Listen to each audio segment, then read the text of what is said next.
everyone. So today we are going to talk about my diagnosis with Turner syndrome. So I was lucky. I was diagnosed pretty young.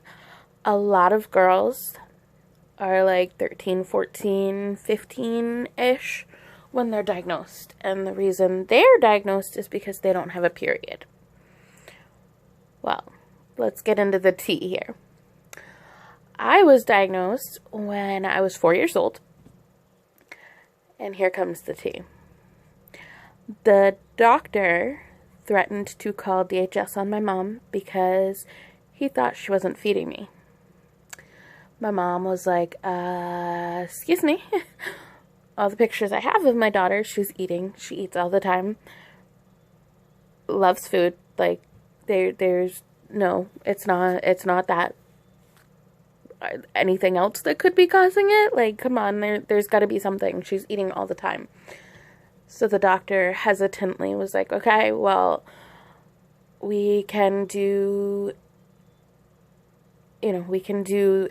one test and see if anything comes up, and if it doesn't, I'm calling DHS. So they did the karyotype, and come to find out, I have Turner's. So from there, we went to an endocrinologist who started me on growth hormone. That's a whole nother cup of tea that I'm going to spill too. With that whole situation, so I did it for about a year. I did growth hormone for about a year. That is, it's a shot every night of medicine that's supposed to help our bodies grow, as the name suggests.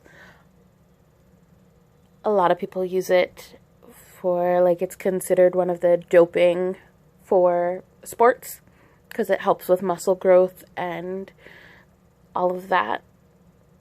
However, it can cause a lot of side effects, and it can, like, a lot of different things.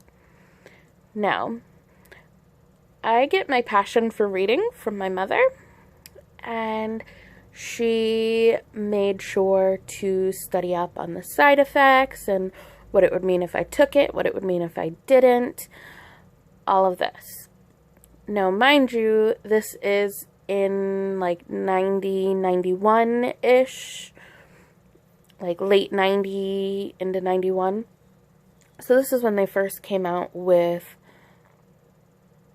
like factory made human growth hormone, not the stuff that's from cadavers. Like, that's how they used to get it. They used to get it from cadavers. So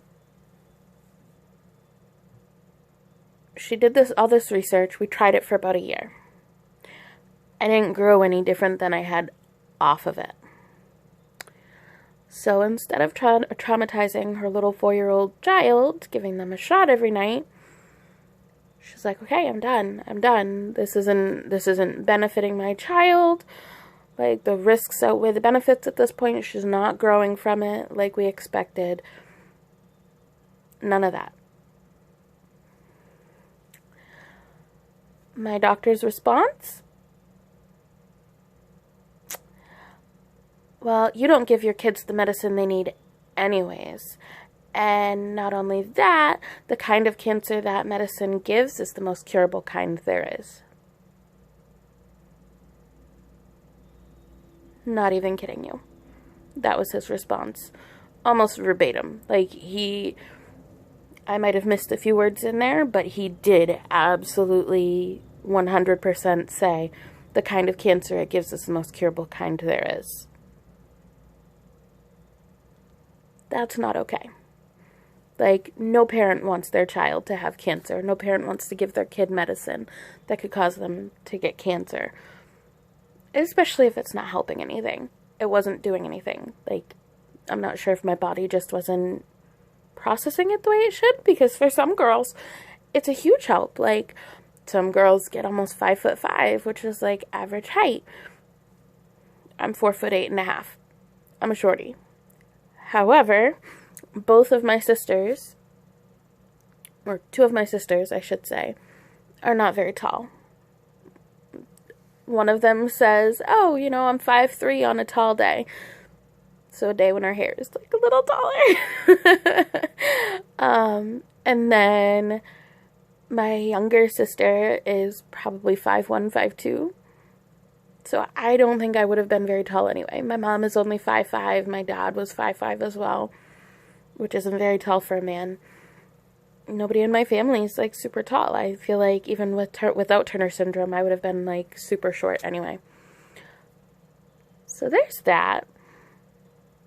Now, mind you, this is, again, like I said, it's pretty early in this process for this medication. We actually found out afterwards that this doctor should not have been prescribing to his patients because he was part of the trial for it. So I should not have been prescribed it yet when he did. Yeah. I did not have good luck with endocrinologists. And a lot of you are probably going to be like, oh, well, why didn't you switch? Well, in the early 90s, he was the only pediatric endocrinologist in my area. Some would have said, oh, go to a different area. Closest would have been Boston. My mom doesn't drive. And this was, especially at the beginning of my diagnosis, would have been every few weeks having to, go in and check height and adjust meds and all of that. So it wasn't feasible to switch. So, I mean, we stayed with him for a while until, he gave us that really, really hard time with the meds. And eventually we stopped seeing him. And then I started seeing an endocrinologist again once I was an adult. That is a very important aspect of treating Turner syndrome because an endocrinologist deals with, I think I mentioned this in my previous video, but an endocrinologist deals with the hormonal aspects of it, which is the major thing, because without like the proper balance of estrogen, progesterone, all of that in your system, you can lose a lot of calcium in your body. Your body just doesn't absorb it the same way if you don't have the right balance of proper hormones and all of that. And it can cause osteopenia and osteoporosis. Osteopenia is the step before osteoporosis. So it's like when there's thinning of the bones, but not bad enough to be considered osteoporosis. So, yeah, I have definitely had some luck with doctors. Just saying. So, yeah, that's my diagnosis story and why it didn't take human growth hormone. Thank you. Have a good day. And I really appreciate you guys watching. Please subscribe and like this video if you enjoyed it. And I will see you guys next Saturday.